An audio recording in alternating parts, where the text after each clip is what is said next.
What up, crew? The Comics Kid 2099 here. I'm about to film a video. I actually filmed a version of this review last week. It was before work. I had about 40 minutes, and I got greedy. I got cocky. I thought, you know what? I can film 3 videos before I go to work, and I was able to do it. I was able to film one video that I was happy with, and then the other 2, I was like, wow, I don't have a lot of time. I need to quickly squeeze these 2 in. And I wasn't really happy with those 2 videos, so my graphic novel review for today and my graphic novel review for next week are actually refilms of videos that I already shot. So here I am for my Mark II review of Aquaman, Sword of Atlantis, Once and Future, written by Kurt Busiek and drawn by Butch Guice. This collects issue, I think, 40 through 46 of Aquaman, Sword of Atlantis, 40 through 45. And basically, around Infinite Crisis, 2006 or so at DC Comics, almost every series at DC Comics jumped forward in time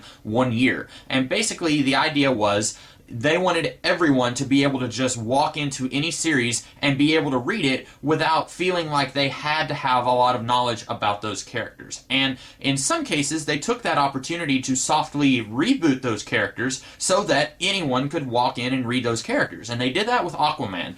Here we have a brand new Aquaman who shares a lot of similarities with the old Aquaman, but this is a situation where if you don't know anything about the old Aquaman, you can read this and you can enjoy it, because when you have a new character who is thrust into this world that may be very familiar to old-time readers, but it's not familiar to him, you have a great opportunity to throw some exposition at new readers who aren't familiar with this old world. And even if you are familiar with the DC Universe and the world of Atlantis in the DC Universe, you may not necessarily be familiar with how it's presented here, because an entire year has happened. And whenever you have, 70 years of real-world time where only, 15 years has passed for the comic book characters, imagine how much stuff can happen in the span of 1 year of comic book time. A lot of stuff could happen, and a lot of stuff did happen. We find out that the underwater world of the DC Universe is a very different place than it was before Infinite Crisis, and some of that spins right out of Infinite Crisis. Kurt Busiek does a really great job of taking events that happened in this big summer blockbuster event of Infinite Crisis and allowing those events to allow him to tell more stories. Not many writers do that. Most of the time, big, huge summer events like Infinite Crisis or Final Crisis or X-Men versus Avengers or, Age of Ultron, all those big summer events, really they're not stories by themselves. Really, they're just the next step that leads to the next big event most of the time. I'm generalizing here. Every once in a while, you'll get a good story out of those, but most of the time, they're just lead-ins to the next big story. And what Busiek does here, he takes something that happens in Infinite Crisis and he uses it to tell a story here. And I think that works very well. And that is, I guess I can spoil something that happens in one of the ancillary miniseries that was connected with Infinite Crisis. I want to say it was Day of Vengeance, but I haven't read Day of Vengeance, so I'm not sure. But spoilers for that miniseries, but the Spectra was basically going on a rampage trying to destroy all things magical. And that meant destroying the city of Atlantis, where there were a lot of sorcerers who lived. And that has presented a very different kind of landscape here in the DC Universe, as I already mentioned.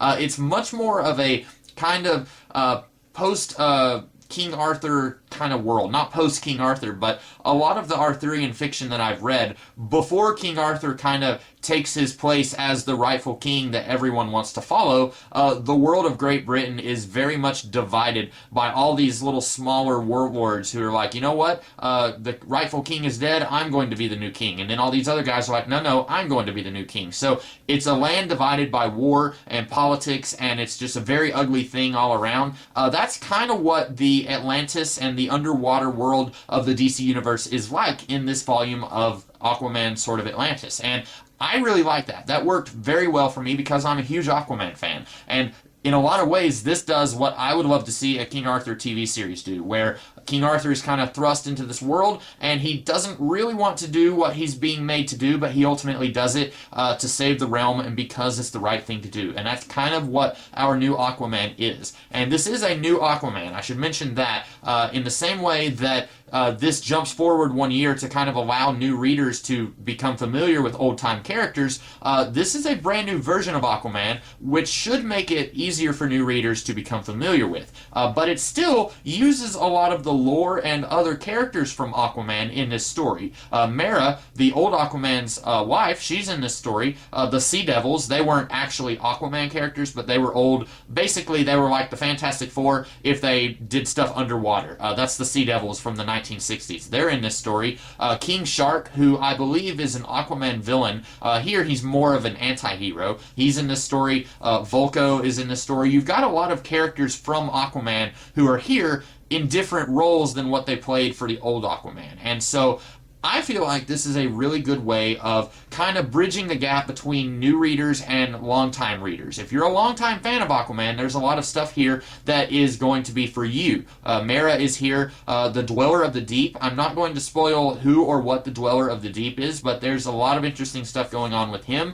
So if you're an old-time fan of Aquaman and you saw, oh, this is a new Aquaman, I don't really care about this kid. I want to see Orin of Atlantis. I want to see the real Aquaman. And I have talked to someone who was like that. He thought that this run was very terrible because it's not the classic Aquaman. And it's not the classic Aquaman, but it's still a good story. And it's a very classic kind of story. It just involves a brand new Aquaman. And I don't think there's a problem with that. This Aquaman actually has a lot of similarities with the old Aquaman. The old Aquaman, originally, his origin was a lot more like the origin of Namor from Marvel Comics, where his father was a surface dweller and his mother was Atlantean. And his father worked at a lighthouse, and then he kind of grew up on the shore. He could swim underwater and live underwater, but also lived up on the surface. And that was his old origin. And I'm not really sure when his origin as 100% fully being a son of Atlantis kind of kicked in. I don't know that much about Aquaman. I should go ahead and mention that like half of the Aquaman trade paperbacks that are out there are stuff from the New 52, like Jeff Johns' run, Jeff Parker's run, which just recently probably got collected, the Aquaman and the Others TV ongoing series. A lot of that stuff, a lot of the Aquaman trades out there are from the New 52, and I haven't read any of the New 52 stuff, but I only read trade paperbacks. I don't go and read a lot of back issues. So a lot of people will tell you, oh, you should go and read the Peter David Aquaman stuff, and I'm sure that stuff is fantastic, but all I've read from the Peter David run is the Time and Tide miniseries. So I don't know a heck of a lot about Aquaman. Really, all I know about him is from the 1990s Justice League series by Grant Morrison and Mark Waid, and then the animated Justice League series. That's really the extent of my Aquaman knowledge, and then a couple of other trade paperbacks out there that I've read. So, for me, this was a really good opportunity to read a good Aquaman story. It doesn't matter if it's a brand new character playing the role of Aquaman. I thought that he was still a fun, engaging character. He's not perfect. He has character flaws, but at the same time, he feels like a very real character, and he feels like a character who I could get behind. If this was a very long-running series that ran like 50 or 60 issues, I could very clearly see him becoming a character who I would be more comfortable reading about as you go forward. When you first start this series, you might say he's a little too flawed. He's got a lot of anger issues, and he lets that get the better of him at several points in this book. I could see this, if this series had gone on a lot longer, I could see him growing and maturing as a character, and I think with Kurt Busiek, he's a pretty good writer. I think that he would have handled that very well. I should go ahead and mention that this is the only trade paperback of the Sword of Atlantis run of Aquaman. There were 17 issues of Sword of Atlantis. Only 6 of those issues are collected in this volume. No other volumes were collected. That's a shame because I feel like this story is pretty good. It does a really good job of creating a new status quo, creating a new kind of Aquaman that would have been really fun to read about, I think, while at the same time maintaining a lot of the old stuff from the Aquaman series that a lot of the old-time fans probably would have wanted to have seen in a new kind of Aquaman series. I feel like it does a really good job of kind of having their cake and eating it too. Unfortunately, for some reason, this series just wasn't collected by DC Comics beyond this first volume, or also maybe it's just because this series isn't very fondly remembered. I don't know. That guy I talked to you about, the one who said that this isn't a very good series, he said that nobody remembers it or likes it. I would argue that comic books from 2006, a lot of people don't remember comic books from 2006, especially superhero comics from Marvel and DC. It's very much about the now. It's very much about Avengers versus X-Men. It's not so much about the rise and fall of the Shi'ar Empire. You don't hear people talking about that storyline. You hear people talking about what's happening right now at this very moment in time. So I would argue that's why you don't hear a lot of people talk about this series. Also, it's this weird self-fulfilling prophecy where if you're not going to put the trades out for this series, of course nobody is going to remember it because you don't want people to remember it. I think if DC Comics put out this entire series in trades, people would talk about it and they would read it and they would like it. That's just my opinion.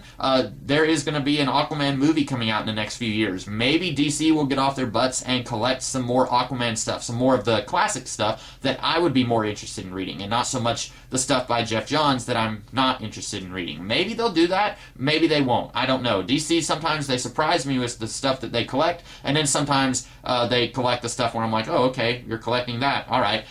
So who knows? I really enjoyed this story. I tried to stay away from a lot of the big spoilers, stuff about King Shark and the Dweller of the Deep, that I didn't really want to get into in this video because I feel like that's something that when you read it, you'll be like, oh, that's really cool. I don't want to ruin that surprise for you. So I didn't really talk a lot about the plot here. I really just wanted to talk about the kind of story that you'll be getting here. A very fantasy-driven story with a lot of science fiction elements. There's some science fiction stuff here, but by and large, this is a fantasy story set in the present day, and I really enjoyed it. It was just right up my alley. I thought this was a really good series. I highly recommend it if you're willing to read the first 6 issues of a 17-issue run that hasn't been fully collected in trade. If you're willing to read this just for these 6 issues, I would recommend that you check out Aquaman, Sword of Atlantis, Once and Future.